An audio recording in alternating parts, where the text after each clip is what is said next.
jukumu letu kama polisi ni kuhakikisha usalama wa watu wote wa Kenya na wale ambao wako eneo la Meru, hasa kwa hapa tupo. Kuna mpango wa kusherekea ama anniversary ya Gen Z protest ambayo imekuwa ikipangwa na watu fulani nchini kote, Meru ikiwa ambaye ni kati ya maeneo yale maandamano yanapangiwa.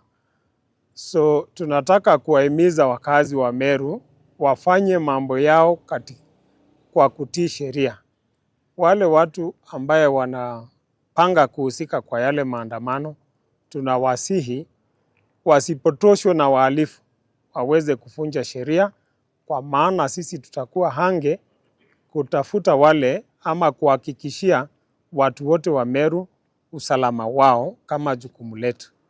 Kwa hivyo sisi tuko tayari, tumejipanga, tuko na habari na wale wahusika ambao wanajaribu kumobilize watu, na tunawasaka.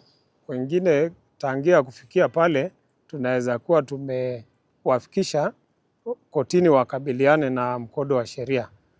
Na kwa masiku zile ambapo maandamano yanaweza fanyika, ningewasihi wakaaji wa Meru waweze kulinda mali yao.